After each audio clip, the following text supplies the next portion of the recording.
Hey, good morning again. There's this phenomenon that happens. It really doesn't matter the number of people. It doesn't matter how old the people are.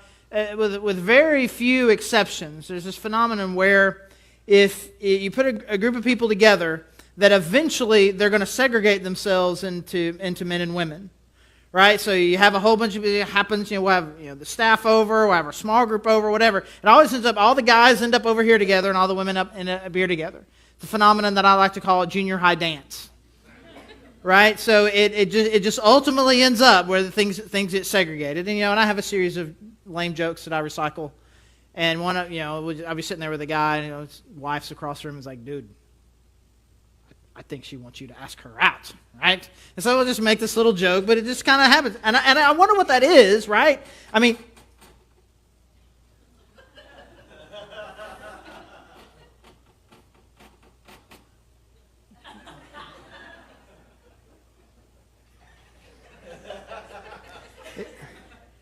it's interesting because in this passage we're going to look at here a little bit, it talks about a ghost.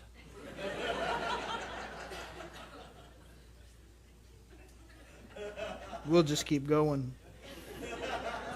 If you're watching this online and you couldn't hear that, there's a crazy noise that just came up behind me. All right, so junior high dance. Yeah, so I wonder if the reason that we do that is kind of that moment was so triggering and it was so impactful that we just naturally feel like in large social circumstances that we have to separate. And if you're unfamiliar with what I'm talking about, the idea is that you go to these dances for junior high, and they don't come with boyfriends or girlfriends. They don't come with dates. They just all show up. And what happens is you end up with a line of guys on one wall and a line of girls on the other wall, staring at each other. And then in the middle, no one's dancing. And so it's a dance, but no one dances. And so on the one hand, you've got guys over here trying to talk each other into, come on, dude, come on. You can do it. I think she'll ask you out. And on the other end, you got the giggling and the I wonder if he'll come over. And you're a junior high boy, and everything that you dream about and you want it's within reach, right? There's a girl and she smells nice, and I'll have my arms around her, and maybe she'll kiss me, and everything just like would just all just be so amazing, and it's one like walk away, just like just a few steps, but yet you're overwhelmed by fear, and you stay on the wall, even though everything that you want is right over there, and it could be just so amazing. Fear keeps me on the wall. If what you want's over there, why do you stay over here? It's like, because it could go real bad. I could walk over there and I ask her out and she rejects me in a horrible way, and then all her friends laugh, and then it's the walk of shame all the way back across the gym, and maybe I've got like two bros who are like willing to comfort me, but then these guys, they're just going to laugh. And now here I am. I'm completely and totally humiliated. So I don't want to do that. I'm just going to stay on the wall. Meanwhile, some other guys go and they have success, and now they're dancing and they're living the life that I wish that I was living, but it's still scary, and I'm just going to stay on the wall. And maybe you're married now. Maybe you've got a boyfriend or a girlfriend, and maybe this is not true in your social life anymore. Maybe dating is not something you have to worry about right now. But I still think there's a huge part of us that lives junior high dance. And the way that we just approach life in general. The person that God wants me to be, the life that He wants me to live, the kinds of relationships that He wants me to have, the way that He wants me to love people, the way that He wants me to serve people, the life. This impact that I know that I'm supposed to make a difference. It's on the wall as you walk in the lobby there. I'm going to be a world changer. God's going to use me to make a difference. It's right there if I'll just start taking these steps towards other people and giving to them what God has given me, and to love and invest in them in some way. And God would show up and do this awesome thing, and all these great things would happen. But what if it goes bad? I'm just going to I'm just going to stay on this wall. And so the question is, what keeps you on the wall? What is it when God offers a rich and full life of having a real impact in the lives of other people? He offers us the opportunity. What keeps us on the wall? What is it that we're afraid of? So we're going to be in Mark chapter 6. Mark chapter 6, starting in verse 45. So Jesus has spent, a few days here just ministering to large crowds of people. And it's very recently he has performed a miracle where he feeds thousands of people. I don't know how many of you are familiar with this story, but he's got a very small amount, like enough food for like one kid to have lunch. And he has this small amount of bread, and he just begins to break it into pieces. And he just keeps breaking it into pieces, and ultimately is able to feed thousands of people from a very small amount of bread. So this has just happened, and we've had this incredible full day of ministry, and now Jesus is planning on him and his disciples going to another town. And so we find us here, that's where we find us in Mark chapter 6, starting in verse 45. And immediately, Jesus made his disciples get into the boat and go on ahead of him to Bethsaida while he dismissed the crowd. So he's going to hang around with the crowd, shake hands a little bit, tell everybody to go ahead and go. Why don't you guys go ahead and get in this boat and head across the lake, and we'll meet up in Bethsaida. And so they do that. Verse 46. After leaving them, he went up on a mountainside to pray, which to me, I'm totally on board with that. What a great idea, right? You've been with people all day, and you've been trying to love and serve, and you know that if you hang out with these guys, they're just going to have you 100 questions about the bread and how all that worked, and he just needed a minute of privacy with God. And so you guys go on ahead, and I'm just going to stay here. And so he goes up and just by himself, and he just goes and connects with God for a little bit. Verse 47. Later that night, the boat was in the middle of the lake, and he was alone on land. He saw the disciples straining at the oars because the wind was against them. Shortly before dawn, he went out to them, walking on the lake. He was about to pass by them, but when they saw him walking on the lake, they thought he was a ghost. And they cried out, because they all saw him and were terrified. Immediately he spoke to them and said, "Take courage, it is I. Don't be afraid." Then he climbed into the boat with them, and the wind died down. And they were completely amazed, for they had not understood about the loaves, the feeding of everybody. They were completely amazed, for they had not understood about the loaves. Their hearts were hardened. So they send him out, and so then now most of these guys are very experienced fishermen, and they've been out on the lake a lot, and they've seen a lot of things. And whatever's happening to them with the wind and everything, it's obviously very stressful because they're experienced at this, but at the same time they're struggling. And so then Jesus starts walking towards them on the water, and they freak out. And here's the thing. I grew up going to church a lot, and you would hear these same stories on repeat every year in Sunday school class. And it seemed to me a lot of these stories about Jesus and his disciples, it seemed like that the point of the stories was, aren't the disciples dumb? Jesus is awesome. Don't be dumb like a disciple. Right? That was just like the point, right? And it's like, you read it, it's like, oh, they were afraid. It was Jesus. How dumb. Don't be dumb. Don't be afraid of Jesus. Right? And so it's like, and you come back to these stories as an adult. I'm like, this totally makes sense, right? You're an experienced fisherman, and if the wind is serious enough where you're struggling, this is a serious thing. And so it is reasonable to be very scared at this point because you're struggling here with your oars. And in the middle of this where you think, maybe I'm about to die, what happens? A human figure starts walking on water towards you. Let's just be clear for a second. What are your options?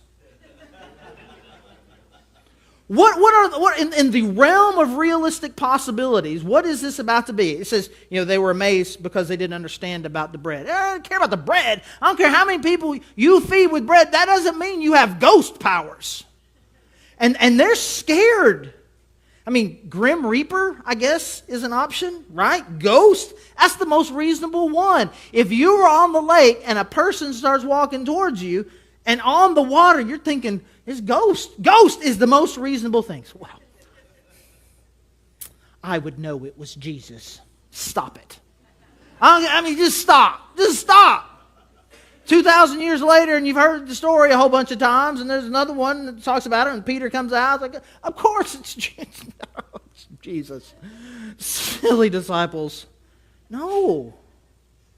They should be scared, and I think we're giving them too hard of a time if we say that it is unreasonable for them to be afraid. It is, in fact, very reasonable for them to be afraid. But we do give them a hard time, and in fact, it would seem that the storyteller is giving them a hard time, and ultimately God is giving them a hard time, as He's the one that inspired the story. I mean, it describes them as having hard hearts, that this story demonstrates that their hearts weren't right. That even though they were in a situation that had it was very reasonable for them to be afraid. Here's the thing I would like to suggest, is that even though the fear was reasonable, it wasn't necessary. There were things that they were overlooking about a situation in which it would be very reasonable to be afraid. There's parts of the situation that they're overlooking, that if their hearts were a little bit different, the fear was unnecessary. Though on the one hand, it seems very justified. There are some things about it. They did not have to be afraid. And so for us, the question that we need to ask, and so here they are, they've been called by Jesus. Jesus tells them, hey, you're my disciples, and here's what I need you to go do. And even though they're following the very call of Jesus onto their life for in that moment, doing exactly what Jesus told them to do in that moment, in a moment they were very afraid. And so the question for us, because Jesus has called us to some things. He's called us to make this real impact in the lives of people, to love deeper and well and more intentionally than probably any of us are doing. He's calling us to do this. This is what He's called us to do. So the question is, when Jesus calls us, and we know it's Jesus who's called us, when Jesus calls us, what makes us afraid? Why are we still afraid? If it's Jesus that has told us to do this, He is the one that has called us, and says, this is what I want you to do, why in that moment would we ever be afraid?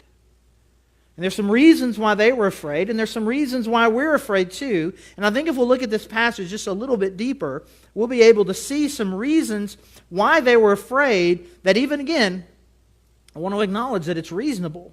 It was unnecessary. And the first one is this. When Jesus calls us, what makes us afraid? The first thing is this, is that we forget. We forget this Jesus that sent us. We forget it was Jesus.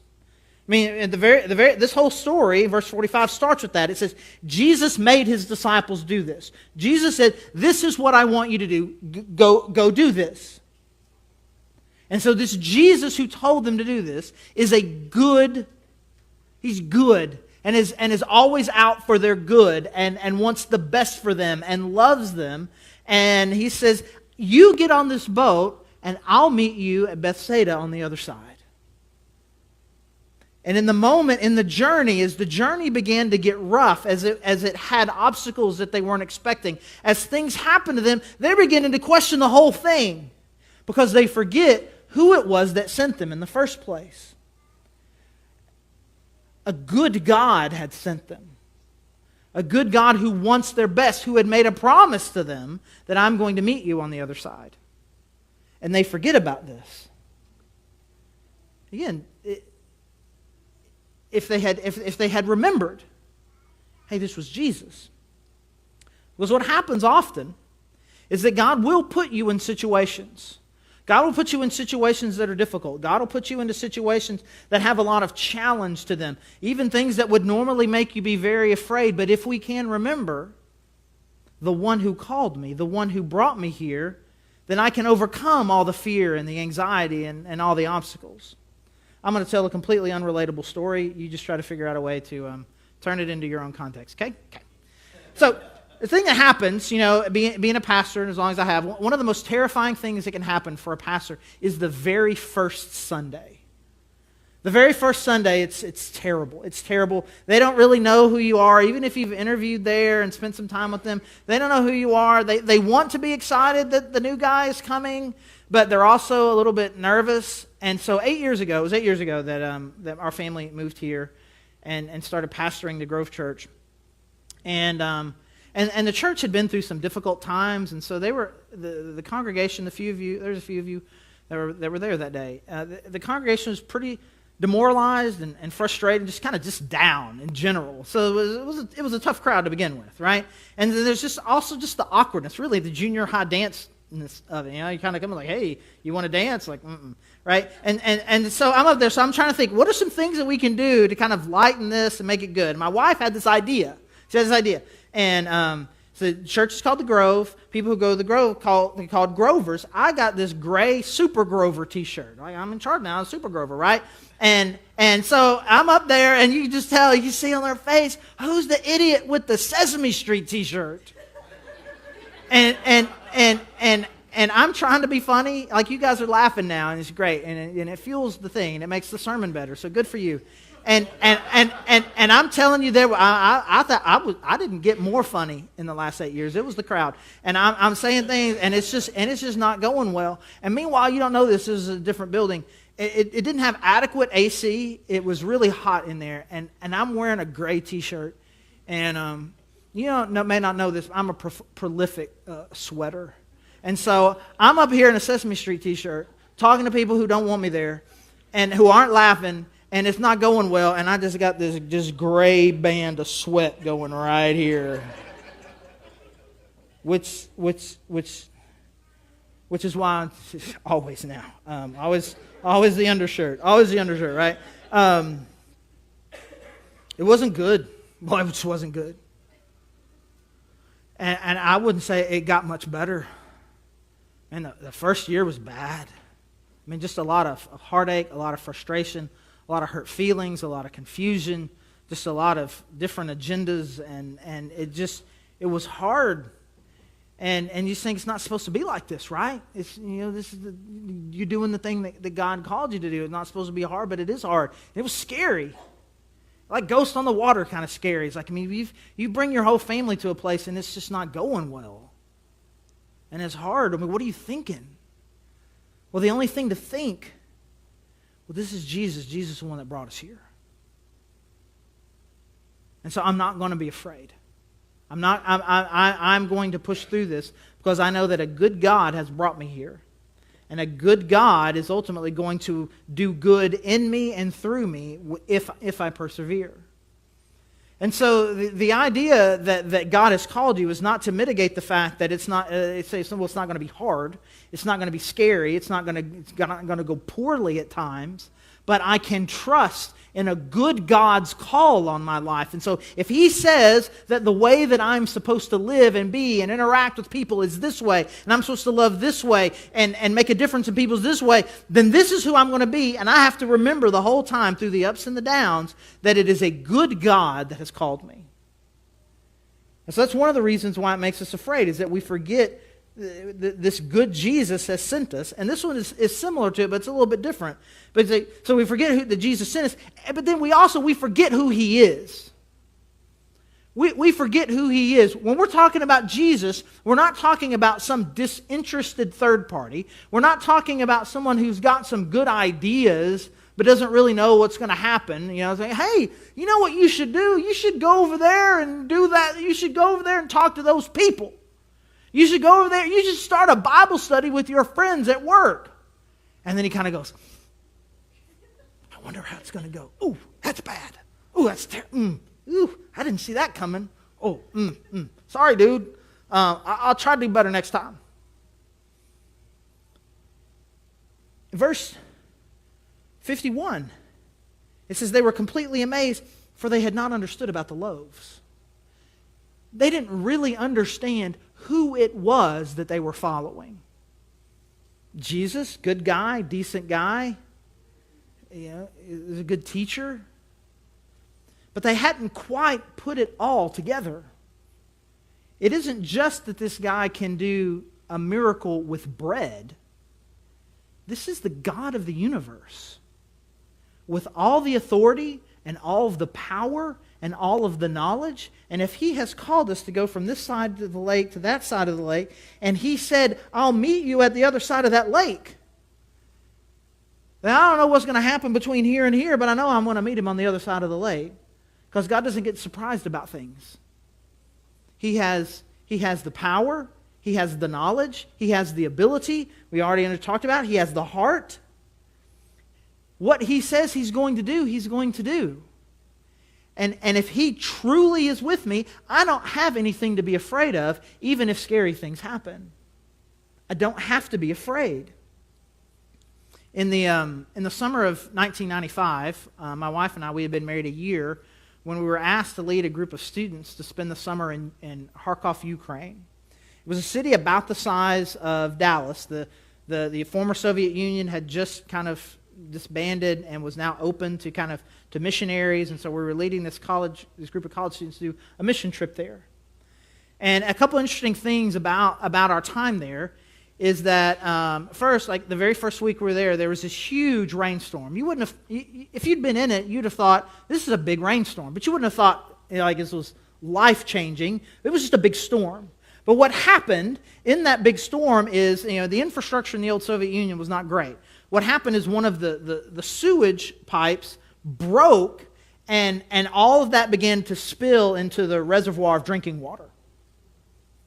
Right? So all the water that was coming into homes everywhere, all throughout this city, a city the size of Dallas, was now infected with fill-in-the-blank disease.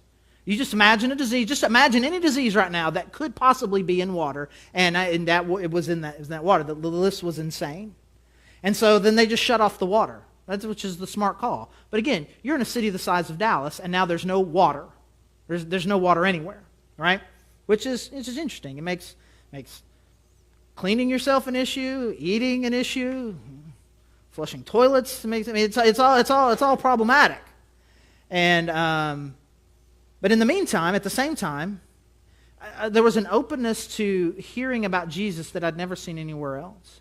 There was a spiritual hunger, and hundreds of people were responding positively and wanting to follow Jesus for the first time. And so it didn't even really seem to matter. It didn't really seem to matter that this circumstance was terrible and awful. And finally, people were complaining so much about it that they decided that once a week to different parts of the city, they would turn on the water, and you could fill up a bathtub or whatever and use that water. Again, the disease-ridden water. And there was this whole process that we would go through to try to make it as minimally diseased as possible. Obviously, you would never drink the water, but there's other things you can do with water. And so you're drinking a lot of bottled water and sodas and these kinds of things. So I tell all that story to kind of lead you to this. I'm with this guy. His name's Sergey. He was my translator, and we'd spent a lot of hours together just building this relationship. I'm talking to him about Christ. I've got him to come to this Bible study that I'm leading. We're building this great relationship, and he's seeing God do all these cool things as we're talking to these people. We're building this great relationship. So we're in the downtown. We're downtown, and there's this lemonade stand, and what the lemonade stand is there, it kind of looks more like a soda dispenser. It's kind of like a one of these deals, right? And he says, "Hey, can I buy you a lemonade?" Now, we had seen these things before, so I knew exactly what this situation was. So when you get to the front of the line, there's a glass that everyone uses. One glass. Everybody who's been in front of you in line uses the same glass. But you clean it first. And by clean it, I mean you would take it and you would turn it upside down on this one thing, and you would press down and it would shoot water into the glass. I didn't say soap. I didn't say hot water, just water. And did we remember? I mean, it was just a minute ago. Remember what I said about the water, right? That water ain't nothing making nothing clean. And then you put it over here, and it pours lemonade in there. Where'd they get the water for the lemonade? Right? So now I've got a decision to make. Do I refuse this guy's gesture? To want to, I mean, again, there's a huge income gap between me and him, even at 22 years old. Do I refuse the gesture? Do I also then tell this guy that I'm building this relationship with that that lemonade might be good enough for you, but I'm just a little too precious? When I told my wife about this later, she wasn't happy, and I told her about it first service. I told the story again first service. She's still a little triggered by it. And I swear to you, this is the thought that I had. I don't think God brought me all the way here to Ukraine for me to die of cholera lemonade. So I said, yeah, I have a lemonade. Psh, psh. I didn't die. I think even if I'm going to die, man, they write mission books about those kinds of people, right?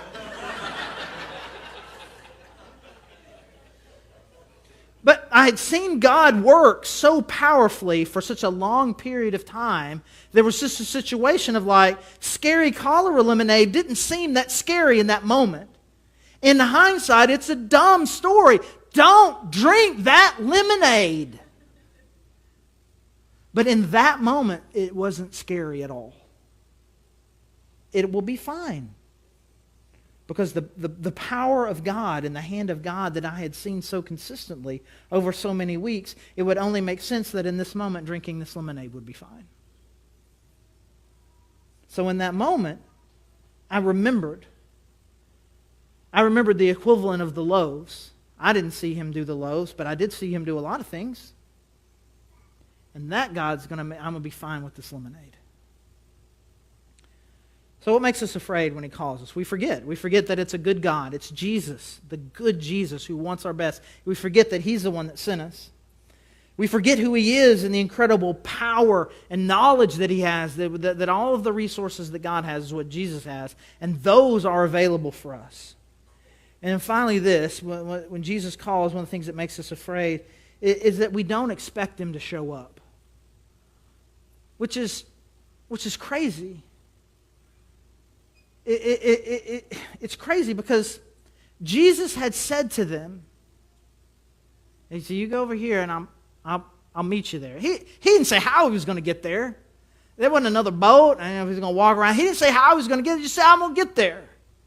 And so then he showed up. He showed up at the moment they needed him, just as he said he was going to do, but he did it in such a weird... They were surprised by it. They were amazed. Like, what?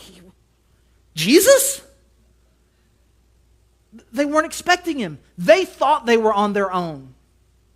And when God showed up, just like God said he would show up, they were surprised by it. And so God says, I want you to do this awesome thing. I want you to change the world. I want you to love these people. I want you to make this difference in this group of people who are hurting. I want you to go to these people who are lost and need Jesus and talk to them. People who have been cast out by society. I want you to love them and bring them up. I want you to make a difference in this world. And when you do, I'm going to show up. And it's going to be amazing. And then you think, I can't do that, because then I'll be by myself. I just said I would show up. But I'll be by myself. It'll be scary. And they were scared and were stunned. It says they were amazed when Jesus showed up. For they had not understood who he was. Their hearts were hardened. They didn't get it with their brain. And their hearts, they were just blocked off. And so fear then is really the only response. So a few years back, Layla was 2, so it's probably been about 5 years now. We took a family trip to Tulsa, and we were having breakfast at this McDonald's that was nearby. Having breakfast at this McDonald's, and we're about to leave. And I go to the bathroom, and as I'm walking from the bathroom to our booth, there's a dude in a booth right here. And he says, excuse me, sir, can I ask you a quick question? And in my mind, this is kind of who I am. we were talking about this last night. There's 2 Charlies. There's talk in front of 100 people, 200 people, talking silly jokes, and then there's, why are you asking me a question, right? This is kind of, so in that moment, I was just like, I'm with my family, we're about to leave, why are you talking to me? I kind of got this thing going, and I'm trying to assess the situation as quickly as I can, and I'm thinking, he's probably about to ask me for directions, and I don't know Tulsa, so I can get the good person point by talking to him, but it's going to be real brief because I don't know the answer to his question. And so I'm like, okay. And so I say, sure. And he says, well, can you sit down? I'm like, okay. So I sit down. And so now I'm trying to have this conversation with this dude while a 2-year-old 2 booths behind me is going, Dad, you're sitting at the wrong table. Dad, wrong table, which was difficult, right? So I'm sitting there, and this guy has a bus ticket on the table. And he begins to tell this story about his drug use and how he'd been betrayed by a lot of people and how his life was hopeless, and that a friend in Colorado had given him this bus ticket. He was going to meet him there. He was going to check himself into rehab, and he was going to start this new life. He says, but this is my life and all of this here, and what do you think I should do? And I'm telling you, I'm not wearing some shirt that says pastor on it. And so, coincidentally, this dude asked me for help. And so I'm talking to him and trying to help him evaluate the decision. And I'm saying, dude, you got actually a bigger problem than this.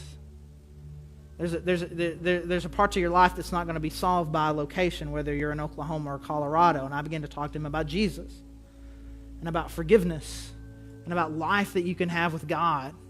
Again, with a toddler screaming behind me, Dad, you're at the wrong booth.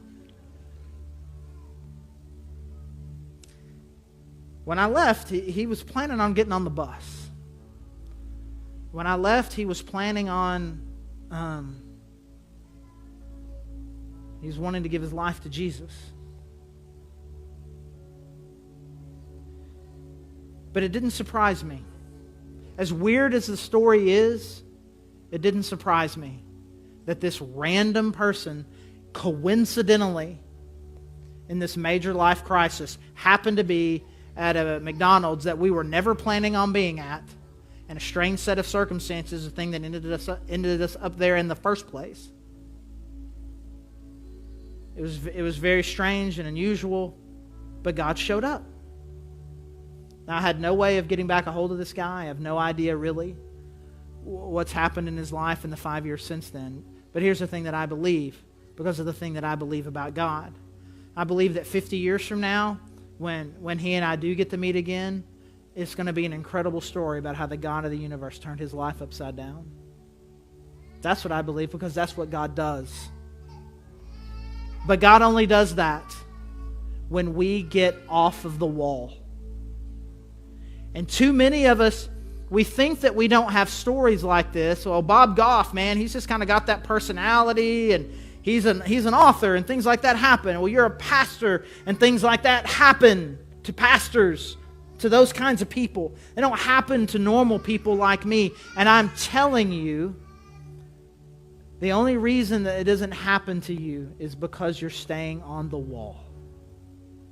So as we move into a time of response, let's just pray. Let's pray that we will be the kind of people that get off the wall and do the things that God has called us to do. So then we'll all have our set of stories about how God did incredible things in our life through very small steps. So let's do that as we worship. There's prayer candles and communion available in the back, praying at the cross. Let's just pray that God will help us overcome fear and overwhelm us with incredible opportunities to show the world that love does. Let's pray.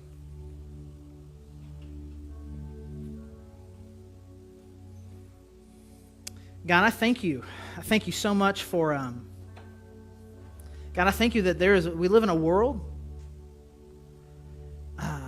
where we have this incredible opportunity.